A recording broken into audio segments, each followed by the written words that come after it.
Hello and welcome to the Prospect Blueprint, the podcast that helps student athletes, their parents, coaches, and others that support them to chart out their best options to get to the next level, whatever that next level might be. My battery mate, as always, is none other than Rick Dempsey, 24-year MLB vet with the Twins, the Indians, who are still in the playoff hunt, Yankees, Brewers, Orioles, and Dodgers as well. Not to mention the 1983 World Series MVP. Rick, how you doing?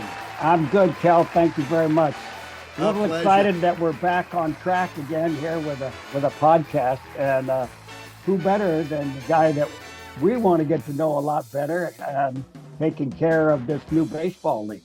Well, it's not so new, and we'll get into that No, here in a not new. minute. Yeah, it's he's what we're going to find out more about. This episode is going to be a little bit different. Today, we're going to cover what happens to ball players when their peak playing days are yesterday, and that's what the MSBL is all about. Our guest today is one of those guys who could be kicking it back, enjoying retirement after a long, successful military career, but instead makes it possible for us weekend warriors to go out there and do battle, pull muscles, and pretend we're Mickey Mantle, Yogi Berra. Well, that's aging all of us, right? But he makes it possible for us to have somewhere to play. Our guest is the president of the Sacramento Men's Baseball League, Mr. Alan Van Ness. Alan, welcome and thank you for your service. Gentlemen, you're welcome. Happy to join you and answer all your questions that don't confuse me. Rick, Rick, step up to the plate. I don't know what I could ask you that isn't going to confuse you, but anyway. Uh, well, you built one of the largest men's adult baseball leagues in the U.S. Now, Alan, Yes. what was the turning point when you realized that the league could become something very special? Well, let me think. I'm going to start when this is my 12th year finishing as president Yeah, and about my 16th year on the board. When I first joined the board, I thought, we don't have no sponsors out here. So I went out there, and this was during the recession too. I think in 2008, 9, during that bad time. right. And I went to Sports Authority and I got them. I work at Aerojet. I did 24 years as a rocket technician on missile defense. Um, and my love of baseball ended up being my final career. But back then, I got Hooters. I got a home run derby contest with the Hooter girls coming out with chicken wings. I had an all-star game with Woodland. And then the previous presidents kept trying to talk me into being the president. I'm like, I think I need to be commissioner first before I go jumping into that, because that's all business. So I did, became commissioner and helped build that up. And I took over. There might have been, I don't know, let's just say 45 to 50 teams. And this year, I think we're going to sign up 141 teams that played here in Sacramento. Mm. So I figured out a way to make 4 separate leagues for the men. We have a spring league that starts in March, goes till the first week of June. Then we have a summer night league that starts in July and goes all the way to October. Then we have a Sunday league. That's a March, and it goes to October. And we just finished our championships yesterday with our Golden League. And the Golden League it started off with 4 teams with ages 60 and over for the guys that don't get to play much anymore, Right. sitting on the couch. They're on the 15 over teams, but they're really not fast enough, good enough. At least that was the idea. And so this 14 thing turned into 12. So now I have a 60 and over with 6 teams. And this year I created 6 teams in the 68 and over. So one player, Phil Stokes, he's 89 years old. He's still swinging the bat. He's still hitting. I think he played in Japan back in the day, a long time ago. This league has seen a lot of major leaguers coming in and playing and still, taking care of their baseball drive that they have. Jim Bars, I'm sure you played and probably hit against Jim Barr. So Jim Barr, the pitcher for the San Francisco Giants, he was in this league he was president for a short time, but he's been a good asset here. He's Yeah. his health isn't really letting him do that anymore. But so the league built up, and then when Aerojet moved Yeah. to Arkansas and LA and everywhere else and got out of Sacramento, I decided to take on baseball full time. So believe it or not, I've been retired from actually working and doing my love of baseball for the last 5 years. So I used to run this league for 7 years when I was supposed to be building rockets. So I I was, Wow. a few times I got in trouble, but lucky for me, the CEO of Aerojet Rocketdyne happened to play baseball with Carl Yastrzemski in Little League way Wow. back in the day.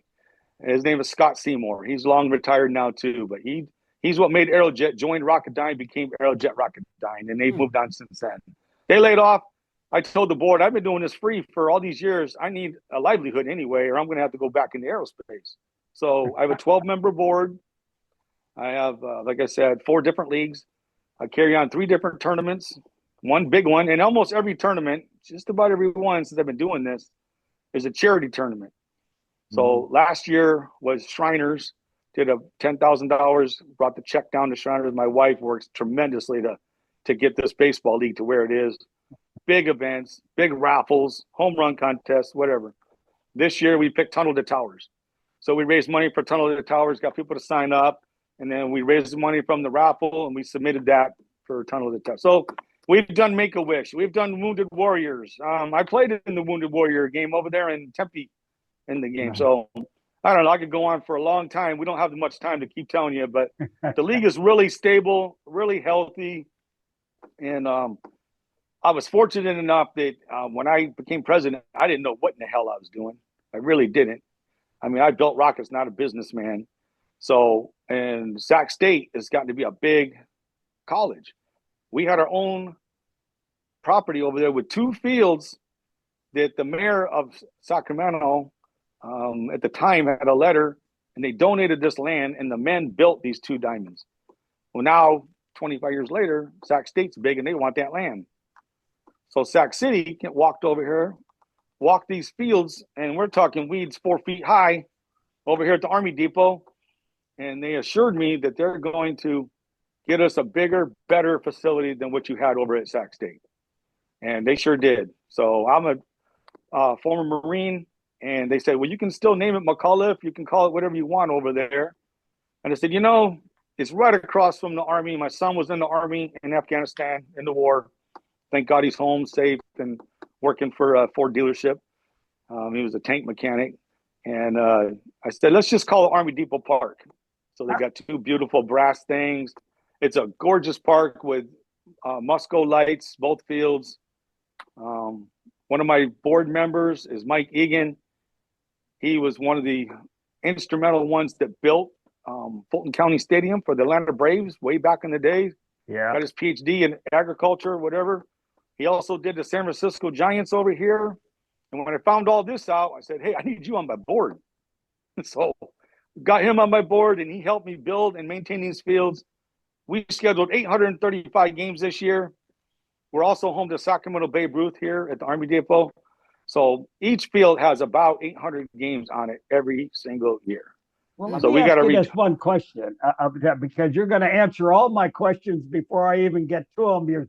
You're on a good roll. But we both have good military background. I was an air policeman in the Air Force, and you were, I don't know what your role actually really was, but your military background. Yeah, helicopter crew chief. That's what my grandson just completed. He was a helicopter crew chief too. Yeah, I loved it. Yeah, military background, it prepares you for a lot of things in life. How did it influence you the way you managed and you structured and you grew this baseball league? How did it help you? Well, to be honest with you, probably the number one the number one asset. Hold on a second. Oh, hold on. Somebody, hurry up. Come here. They need keys to the restroom. Gosh. Okay, so I had this conversation with my wife just not too long ago, just a few days ago. I said, you got to be able to handle the 20% negative. There's always going to be the complainers. I don't care if it's about the baseball, the diamond, the field, whatever. And you got to have the Marine Corps taught me how to be strong mentally. I mean, physically, it's hard in boot camp and all that, but the rest of the time, it's very disciplined. It's very strong, and you have to take criticism. And so I don't know how I keep doing it because there's times that I think, oh, what am I doing? But taking the criticism and just striving to do better and to keep building it. I never feel like I'm successful, so I just keep finding new ways to improve. That's why we ended up with 4 separate leagues. They were overlapping.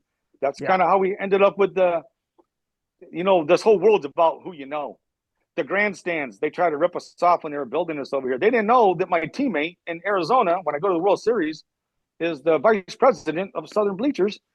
And he says, hey, I don't think these are the bleachers that you're supposed to get right here. Sure enough, I wrote a letter to the city. They wrote a letter to Sac State. Sac State wrote the letter back. And I was just perseverance, big time. I just will not take no for an answer. And I'm going to make this league successful. So my new endeavor coming up, do you believe this or not? I mean, I've already done enough, but I'm going to create my own SMSBL umpire organization. I've already got myself an umpire trainer. I already have like 16 or 18 guys in the league that are players/umpires. And we need to be able to sustain this league without relying on the umpires, raising fees, not raising fees, showing up, not showing up. We're going to do it ourselves, but I'm going to do it with only my Sunday league and my Golden League to start, so I learn what the hell I'm doing.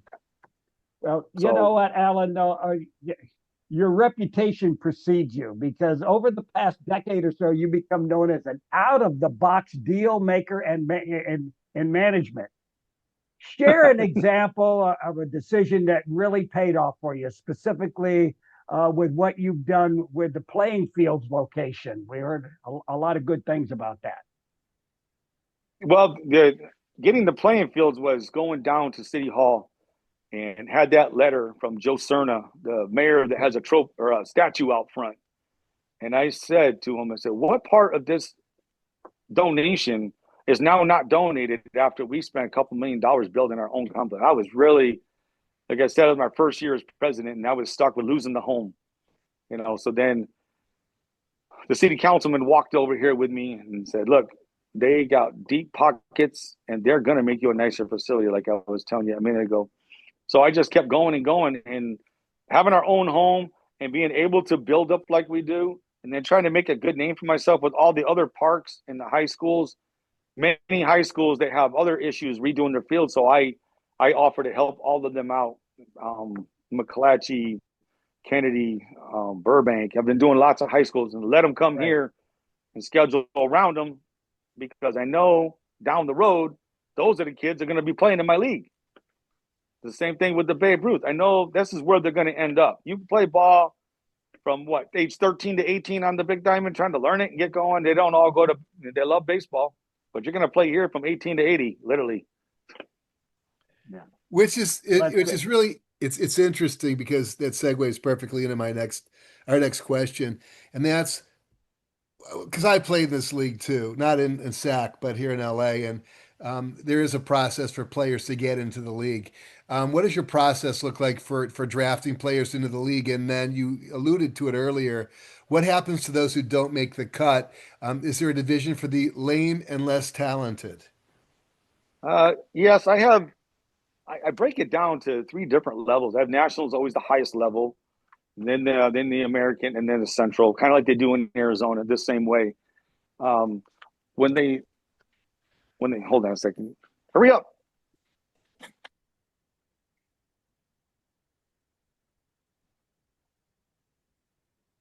Yep. So we have a player pool list online. The league is so big that I to just have a tryout, which I might do next year for the night league only, but I'm already at full capacity. So I've talked to presidents around the country on how did I build this league up so big, because that's a big question in LA, San Antonio, Chicago, you name it, and I got more than all of them. And I said, well, I strive to, it's a per person league. Every person in this league pays the same price. And you're going to get the teams that have the 4 or 5 guys that don't get to play much. They got a big roster. They make friends with another team that don't play much, and they branch off. They make their own team, and then they do the same thing. The other teams backfill. So on my player pool list, there's always the ages and when you signed up, and sometimes I'm up to like 200 players. So they get on the player pool, and a lot of them they get on the teams and they come out there. Last year, I had what I call the player pool game, because I had an odd number of teams in my Golden League. So on Tuesday, anybody that wanted to come out could come out, and all you had to do was you each paid like $5 or $10 to the umpire, and you got to play. And then other managers got to see if you're any good or not. They wanted to pick you up and see what that worked. So that worked out well enough that I made another team this year with a bunch of those guys. So I have 6 teams. All those other leagues, they're so full here, and I still am adamant that staying a per player league is how people branch off and make their own team. And then they irritate somebody, and then they branch off and make their own team. Yeah. And before you know it, that guy that I told you was like 90 years old, right? He's 89. The old president used to give him a hard time once in a while because he's kind of a cranky old, whatever. But he would recruit like nobody's business. He built his roster up to 20 guys, and he would piss off 7 or 8 of them, and they go make their own team. Yeah. And he'd backfill again next year, and he'd do it again. So I go, hey, that one guy is bringing in $16,000. You're about $4,000 a team. So leave him alone. He's my number one recruiter. And it's done that way all the years. Well, like I said, I started off as president. I don't know exactly, 45 to 50 teams. Then it got to 75. Then it got to 90. And I think last year was 130 signed up. This year we made a firecracker tournament. I know, I really needed that. So July 4th had another tournament. And so when I told my wife about cage baseball, she about hit the roof. What? You've already got 3 tournaments. I go, no, this is a batting cage. I don't have to do anything with it. Just give them the players. And she goes, okay, well, we're not doing it. We're not doing it anymore. You got enough. So yes, that's what happened there. We'll talk about that in a little bit, but I totally relate to what you're saying because I was playing on a team. It was the Indians, and I wanted to play on an Indians team, and I didn't like the way it was being run, and I felt I could recruit a lot better than the guy and who was running it, Mike Bax. He's a pretty good guy, but he goes, "Well, if you think you could do it, then you do it." I said, "Okay, I'll do it." So I started another Indians team, and the next year we won it. That was in 2001, which was really cool. And then we won the 2001 18 and over. I was up there in age, but we still won it. We could have probably used Demps. Oh no, he probably was still playing in 2000, whatever. But anyway, yeah. So it does work out like that. It's sort of like you get pissed off. You say, well, I'm going to go out and create my own team, and that's how the league grows. It's strange, isn't it? It's sort of like well, leagues that have failed that I've heard and why they fail. I talked to the one in San Antonio for a while. I talked to a few others. Is because of the team fee. Somebody's going to get that team fee, and they're going to recruit these players that don't even pay, and then they won't show up because they didn't pay anyway. And the team eventually it falls apart. And eventually you go from like 28 teams down to 26 teams, down to 18 teams, down to 10 teams. And I told these other presidents, you got to you got to make it even for everybody. The talent's not even, but they got to pay the same. So my divisions that have the weaker players, I know which teams are the weaker ones, and I just put them all in the same division. And so those games are close, maybe sloppy, but they're close. And in the upper division, that's the one where I have my college guys or ones that used to play pro ball, minor league, A ball, double A, even a couple major leaguers that are in that league. They'll play over here.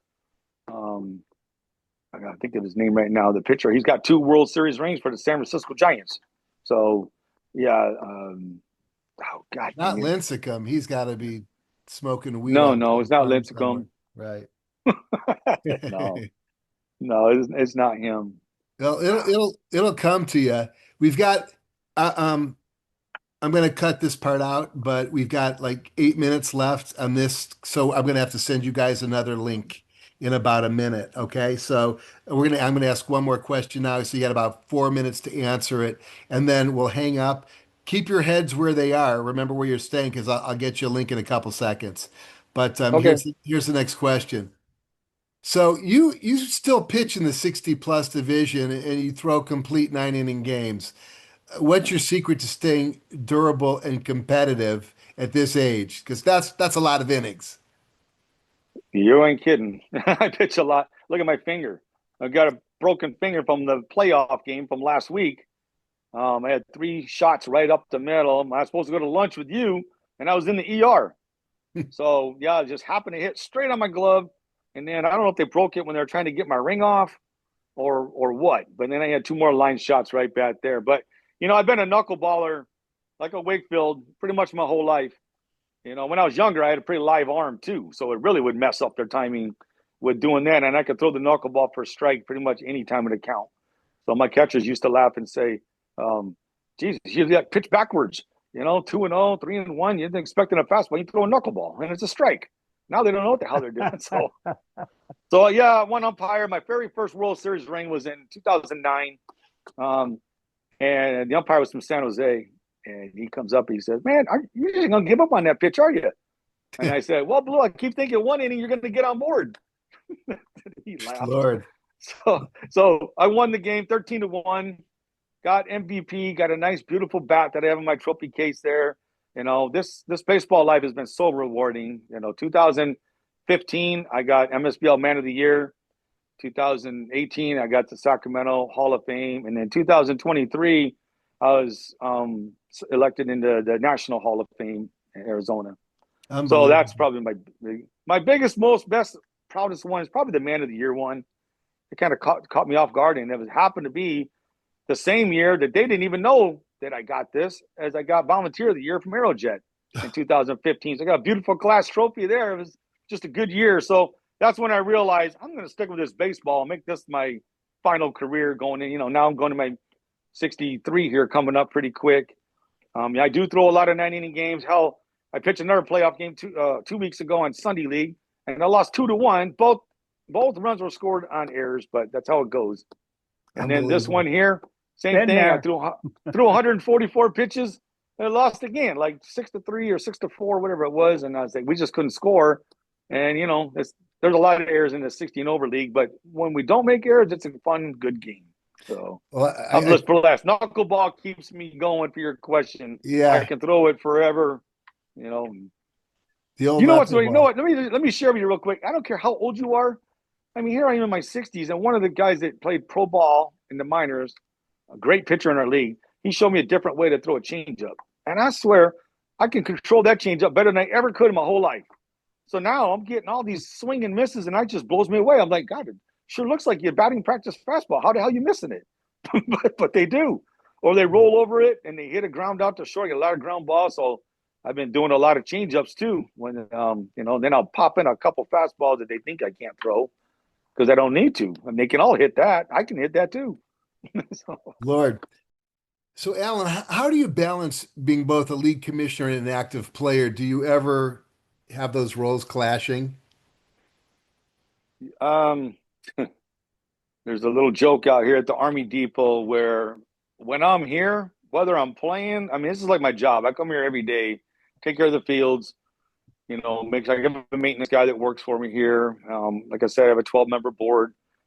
Back to what you were saying earlier, I wouldn't be this successful doing this if I didn't have so much support from a lot of players in this league. Like 12 people to support you, have a secretary, have a treasurer, a treasurer that was a U.S. ambassador, if you want to believe that. So that's pretty impressive there. And I have a lot of businessmen here, so I get a lot of knowledge on what to do. But the joke around here is, hey, Alan, I don't care where I'm at. It's umpires, it's players, it's someone yelling, hey, Alan. Whether I'm pitching, whether I'm hitting, whether I'm just walking around, hey, Alan. So sometimes the kids get out here with chalk, and one of my smart-ass best friends here, Eric Guimont, he got the chalk and he wrote on the sidewalk, hey, Alan.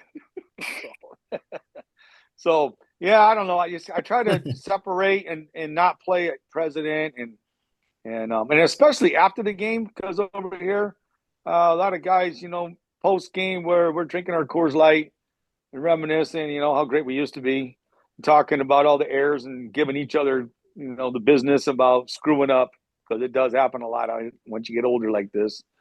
And something serious comes up, I never discuss it.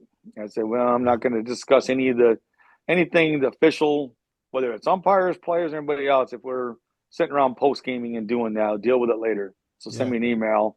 But I try to just be one of the players, and that's it.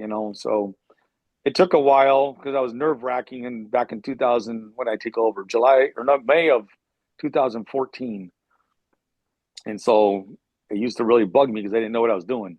But now I kind of got the respect of all the guys and been doing it for a long time. And you just got to tolerate the 20% that don't agree with you. Yeah. So, and then when I get rid of the ones that don't do their job or whatever, then they nickname me Van Trump. So now I'm Van Trump. So I fired these guys. You got to do you got to do what you got to do. Yeah. So I'm a Van Trump Hey Allen out here. That's what I am. Come on, Okay, Ricky. what's your next? Cal, do I have more than one question, Cal? You've got, it looks like you got a few of them. Oh Go yeah, for yeah, it. yeah, yeah. No, okay. Well, Alan, you know the MSBL umbrella is very big. You Oh already know. yeah. How do you carve out a unique identity for your league while still being part of that national network? Is it in enrollment, performance, or in the Fall MSBL World Series? How do you do it? Well, this league is the oldest league in the country. This thing was started by Val Lewis back in 1984, and Steve Sigler when he had a sick of playing softball back in New York, and then he found out about this Val Lewis guy out in Sacramento. So I think Val's he's got some great stories. You know, I think he's 80 something years old, still around, and he's still a treasure out here.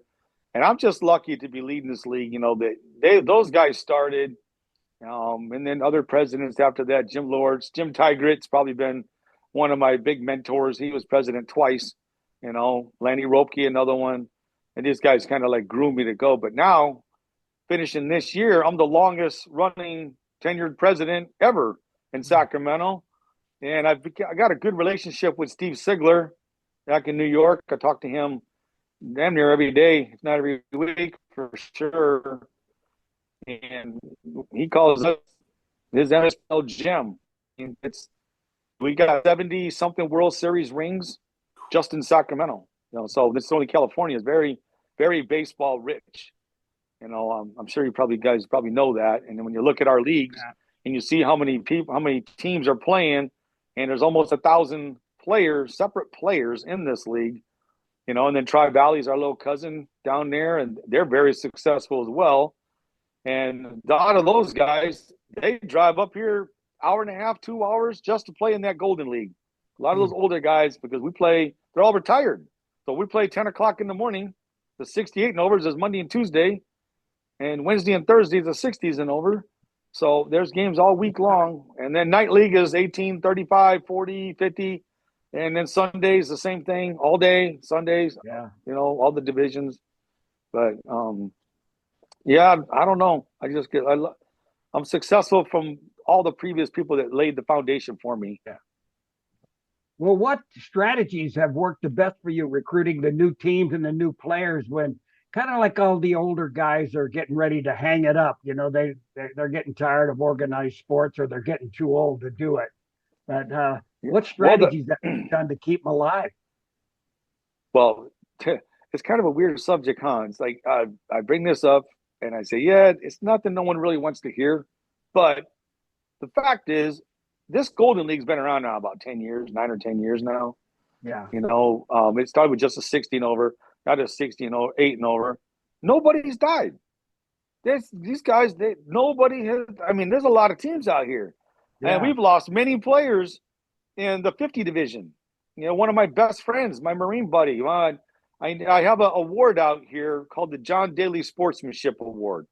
You know, it's just an unbelievable. So like one player every year out of all these 950 to 1,000 players is selected, you know, nominated by their peers. And it's for your sportsmanship, how you treat the game, how you treat the umpires. And that's the John Daly Sportsmanship Award. I can't say enough about that. And we just keep growing because I keep finding ways to find them a way to play. Like all those player pool players, I said, you know what? Why don't you guys come out and play Tuesday? So that whole player pool team last year turned into a real team. So now they're playing. I just can't. I don't have enough fields, and I have about 12 fields if you count high schools, parks, and the dual complex we have, which is our gem. That I've made a pretty good relationship with the 4 counties around us, and that's what's helped me build the league. I can't have like, I have a 50-man tryout. Oh, Jesus, I don't know if I can put another 5 teams right now. But here I am next year. There's an Asian league in Lodi that I guess has been out since the 1940s. And then they came and talked to me and said, you know, we were gonna last year, but I think we're gonna bring our teams up to your Sacramento MSBL and join your Sunday league in the 35 division, which is the one I need the most help in, is that middle-aged division. The older guys, not a problem. The very younger guys, you know, they still think they're going to major league a lot of them, and some are playing college. So, well, Alan, looking back on your decade of building this league, what advice would you give someone trying to grow a community, a league, or even a business from the ground up like you've done? I listen. I guess I'd say be the number one thing. Listen to what they have to say. There's, not the ones that are just bitching. I'm talking about the ones that they'll come up with some ideas, and then you think about it, and you go, you know what, that is a pretty good idea. And then you look into it, and then you make it happen. And then they get happy about that, and it usually makes sense. And there's quite a few examples that have been out there, like dividing the divisions up, like we have a national, an American, and a central, things like that. So to keep building it up, like I said earlier, is if you're a new league and you want to build it up, you have to stay with per player price. And you got to make sure you keep it within your budget, because the baseballs have gotten expensive. The chalk, the clay, and here at our own Depot Park, I spent a ton of money on the gumbo black stick clay for the mounds. And I learned that I was pitching father-son tournament over at Salt River in Phoenix, and the grounds crew, I pitched my 4 innings, because that's all you can do on the father-son. Then the son pitches 4, then either one pitches 9. And they were working on the adjacent field over there at their auxiliary fields at Salt River. So I talked to the Colorado Rocky ground crew, and he says, you know what? You see this bag right here? If you have a Ewing out there, I go, yeah, it's right across the street from the depot. He goes, you start using this and sweep out the old and put in this new gumbo clay.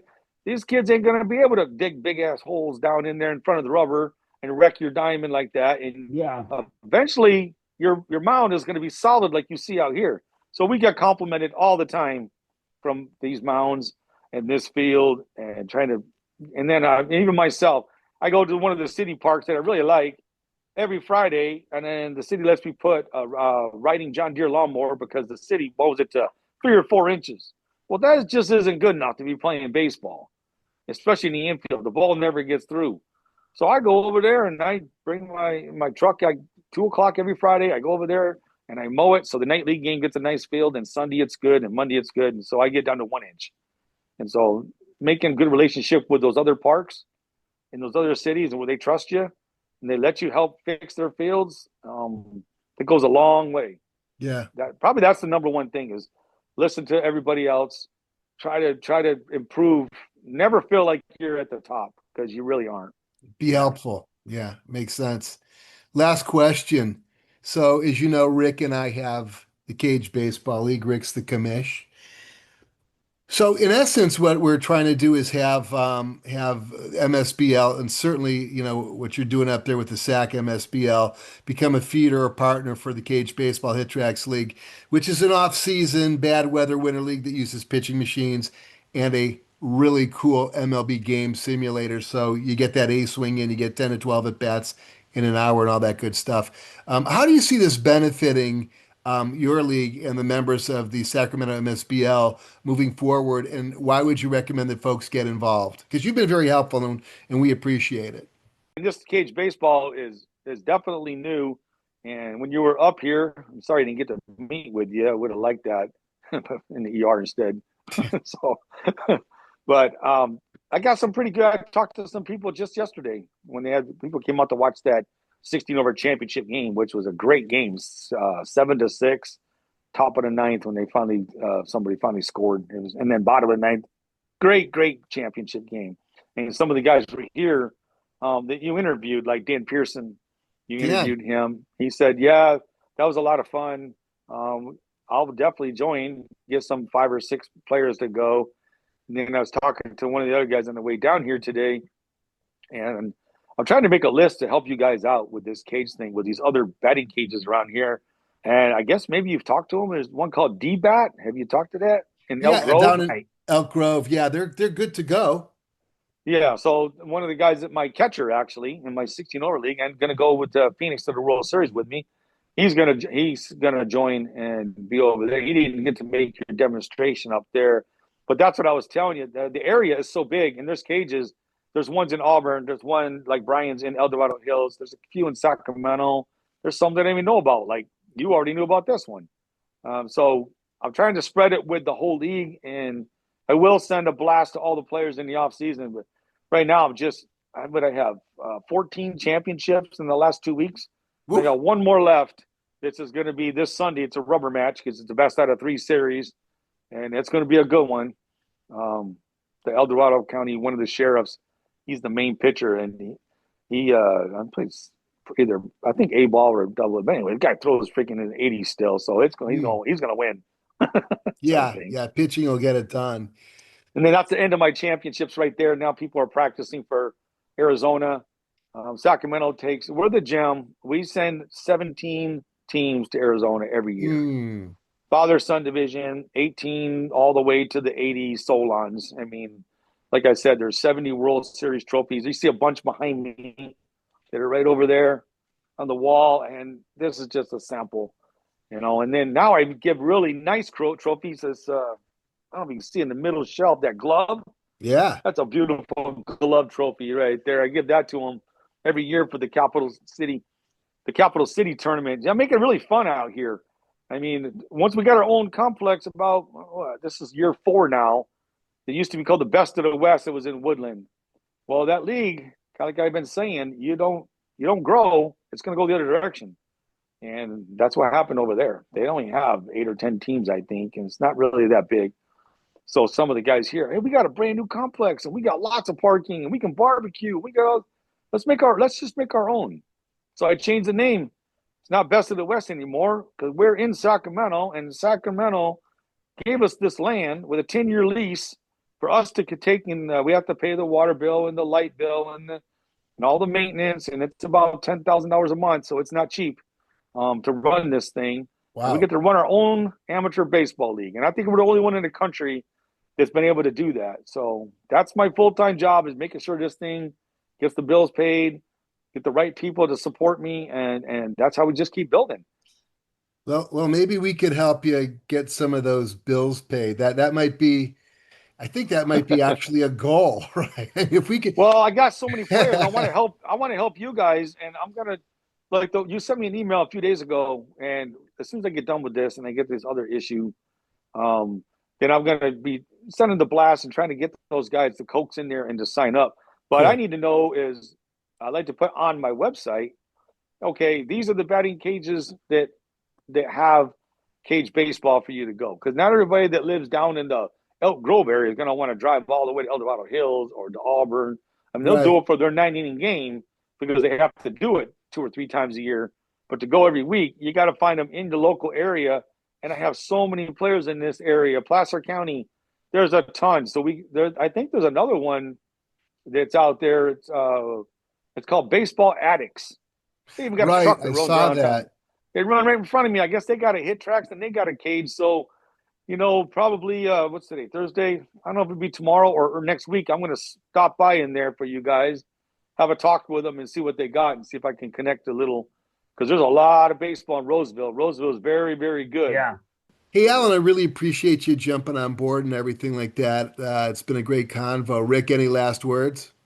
No, just that, you've got to be, Alan has got to be commended for what he's doing. He's keeping the light burning for a lot of people in this room who just absolutely love baseball. He absolutely loves baseball too. You can hear it in his voice and the workload that he handles doing this. I know it gets frustrating at times, but the bottom line is at the end, when those teams are all winning and losing and keeping their dreams going into the late ages and all, you've got a lot to do with that, Alan. Thank you very much, man. Thank you, Rick. It's been a pleasure meeting you. So yeah, you're welcome. Alan Van Ness, the president of the Sacramento Men's Senior Baseball League. Heck of a guy and a friend of the show now and a friend of our league, and we appreciate everything that you've done and continue to do. Good luck in the Senior Fall Classic. I'll actually be out in Arizona, I believe Monday and Tuesday or Tuesday and Wednesday. We'll figure out my anniversary is on Monday, so I'll be out there Tuesday and Wednesday. From all of us here at the Prospect Blueprint, for those of you who have missed us, we're back and look forward to doing more of these podcasts soon. Take care, everybody.